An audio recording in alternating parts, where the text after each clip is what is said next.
حضرت ہود علیہ السلام۔ اربوں خربوں درود و سلام خاتم النبیین حضرت سیدنا محمد صلی اللہ علیہ وسلم اور ان کی آل پر اللہ تعالی مغفرت فرمائے، میری، آپ کی، ہمارے والدین اور تمام امت کے مسلمانوں کی، آمین۔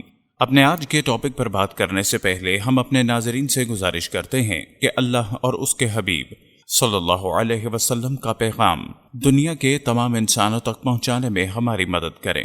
اس ویڈیو کو آخر تک دیکھیں، اس کو لائک کریں، کمنٹ میں اپنے خیالات کا اظہار کریں اور ہمارے اس چینل کو سبسکرائب کریں۔ جزاک اللہ۔ معزز ناظرین، حضرت ہود علیہ السلام اللہ کے برگزیدہ نبی تھے۔ تورات میں پیدائش کتاب میں روایت ہے کہ آپ کا نام عابر جو شولح کے بیٹے اور وہ ارفخشد کے بیٹے جو سام بن نوح کے بیٹے تھے۔ آپ قبیلہ عاد سے تعلق رکھتے تھے۔ یہ ایک عربی قبیلہ تھا جن کی رہائش عمان اور حضرموت کے درمیان کے ٹیلوں کے درمیان واقع علاقے احقاف میں تھی۔ یہ علاقہ سمندر کے کنارے پر واقع تھا جو شجر کے نام سے معروف تھا اور ان کی وادی کا نام مغیث تھا۔ یہ لوگ زیادہ تر لمبے لمبے ستونوں والے خیمے میں رہتے تھے، جیسا کہ قرآن کریم کی سورہ فجر میں ارشاد باری تعالیٰ ہے، کیا تم نے جانا نہیں کہ تمہارے پروردگار نے عاد کے ساتھ کیا کیا جو ارم کہلاتے تھے؟ اتنے دراز قد کہ تمام ملک میں ایسے لوگ پیدا نہیں ہوئے تھے۔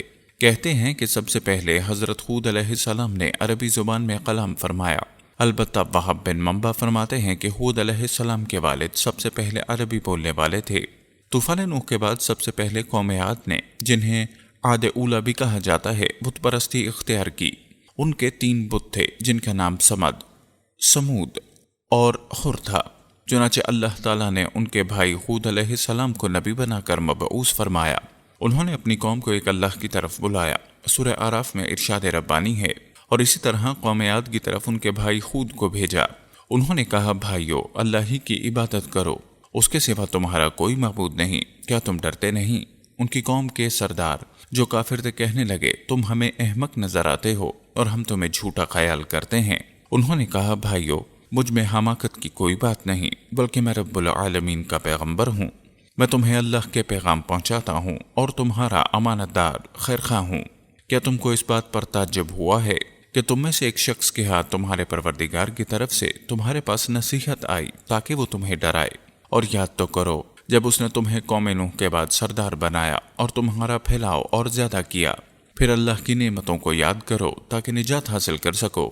وہ کہنے لگے، تم ہمارے پاس اس لیے آئے ہو کہ ہم اکیلے ہی اللہ کی عبادت کریں، اور جن کو ہمارے باپ دادا پوجتے چلے آئے ہیں ان کو چھوڑ دیں۔ اگر تم سچے ہو تو جس چیز سے ہمیں ڈراتے ہو اسے لے آؤ۔ ہود نے کہا کہ تمہارے پروردگار کی طرف سے تم پر عذاب اور غضب کا نازل ہونا مقرر ہو چکا ہے۔ کیا تم مجھ سے ایسے ناموں کے بارے میں جھگڑتے ہو جو تم نے اور تمہارے باپ دادا نے اپنی طرف سے رکھ لیے ہیں، جن کی اللہ نے کوئی سند نازل نہیں کی؟ سو تم بھی انتظار کرو، میں بھی تمہارے ساتھ انتظار کرتا ہوں۔ پھر ہم نے ہود کو اور جو لوگ ان کے ساتھ تھے ان کو نجات بخشی، اور جنہوں نے ہماری آیتوں کو جھٹلایا تھا ان کی جڑ کاٹ دی، اور وہ ایمان لانے والے تھے ہی نہیں۔ طوفان نوح کے بعد قوم عاد ہی وہ قوم تھی جو سب سے پہلے کفر و شرک میں مبتلا ہو کر بتوں کی پجاری بنی۔ انہیں اپنے پتھروں کے خداؤں پر بڑا گھمنڈ تھا۔ ان کی معاشی حالت تو بہت عمدہ تھی، لیکن جہالت، گمراہی، جھوٹ، بے حیائی، باطل اقوال اور فاسد خیالات نے انہیں معاشرتی طور پر تباہی کے کنارے پر پہنچا دیا تھا۔ چنانچہ کفر و شرک کے سمندر میں غرق قوم عاد کی بدعمالیاں جب اپنی آخری حدود پار کر گئیں تو اللہ تعالیٰ نے انہی میں سے اپنے ایک نیک بندے حضرت ہود علیہ السلام کو پیغمبر بنا کر مبعوث فرمایا۔ ناظرین، حضرت ہود علیہ السلام ایک طویل عرصے تک اپنی قوم کو واعظ اور نصیحت کرتے رہے۔ کبھی وہ انہیں اللہ کی طرف سے عطا کردہ نعمتوں کی یاد دلاتے تو کبھی عذاب الہی سے ڈراتے، لیکن وہ بہرے اور اندھے بنے رہے۔ تاریخی کتب میں ہے کہ حضرت ہود علیہ السلام مسلسل 50 برس یا اس سے بھی زیادہ درس و نصیحت میں مصروف رہے۔ قوم عاد کے 13 قبائل میں سے لقمان اور خلجان نامی قبائل بہت طاقتور تھے اور انہیں حکمران کی حیثیت حاصل تھی۔ حضرت ہود علیہ السلام نے جب دعوت حق دی اور کفر و شرک چھوڑ کر ایک اللہ کی بندگی کی طرف بلایا تو لقمان قبیلے نے سخت مزاحمت کی اور حضرت ہود علیہ السلام کے دشمن ہو گئے۔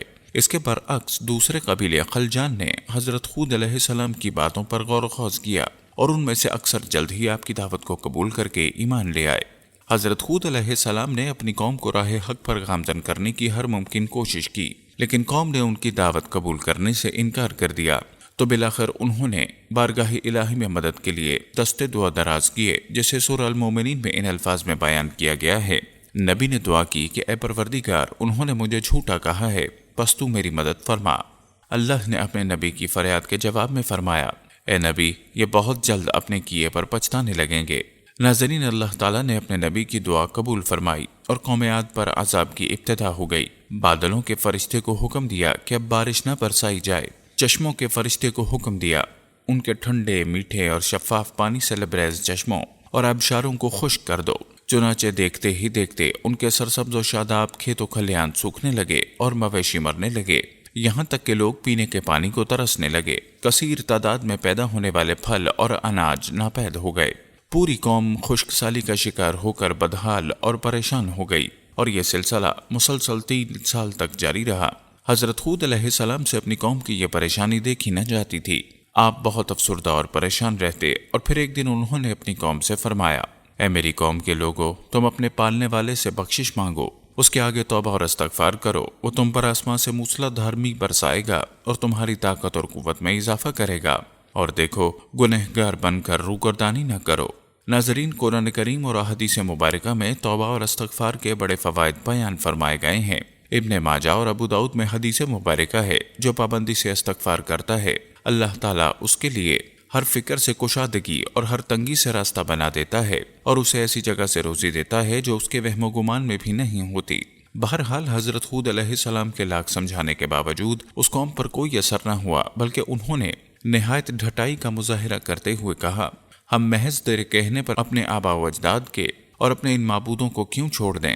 قرآن کریم کی سورہ ہود میں اسے یوں بیان کیا گیا ہے، اے ہود، تم ہمارے پاس کوئی دلیل تو لائے نہیں، اور ہم صرف تمہارے کہنے سے اپنے معبودوں کو چھوڑنے والے ہیں، اور نہ ہی تم پر ایمان لانے والے، بلکہ ہم تو یہ سمجھتے ہیں کہ ہمارے کسی معبود نے تمہیں آسیب زدہ کر دیا ہے۔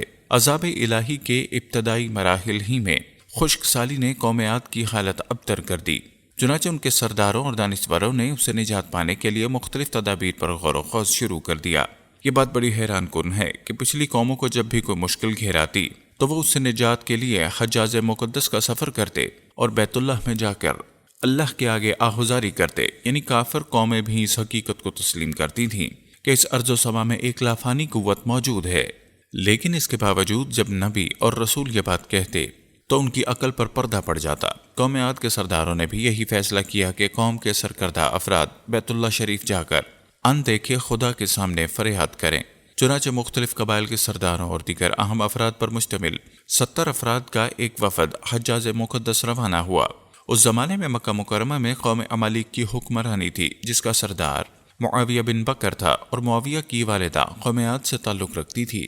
ویسے بھی معاویہ بن بکر قوم عاد کی شان و شوکت سے بڑا مرعوب تھا، چنانچہ اس نے وفد کی بڑی خاطر مدارت کی اور اسے بڑے عزت و احترام سے اپنے ہاں ٹھہرایا۔ طبری کی روایت ہے کہ اس وفد میں 2 افراد، مرشد بن سعد اور لقمان بن لقیم صاحب ایمان اور حضرت ہود علیہ السلام کے پیروکار تھے۔ غالباً ان کا تعلق قبیلہ خلجان سے ہوگا۔ ان دونوں کے علاوہ باقی سب کافر اور بت پرست تھے۔ معاویہ نے ان کے اعزاز میں رقص و سرور کی محافل کا اہتمام کیا، اور تقریباً 1 ماہ تک یہ لوگ اپنے آنے کا مقصد فراموش کر کے عیش و عشرت اور شراب و شباب کی محافل میں مدہوش رہے۔ جب ان کا قیام طویل ہو گیا تو معاویہ بن بکر کو ان کے واپس جانے کی فکر لاحق ہوئی۔ کافی سوچ بچار کے بعد اس نے ناچنے گانے والیوں کے ذریعے چند اشعار کی صورت میں انہیں ان کے آنے کے مقصد کی یاد دہانی کرائی، جس پر وفد کو ہوش آیا۔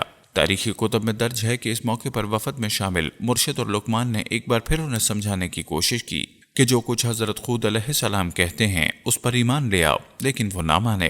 قوم عاد کا وفد بیت اللہ شریف گیا اور بارش کی دعائیں مانگنی شروع کر دیں۔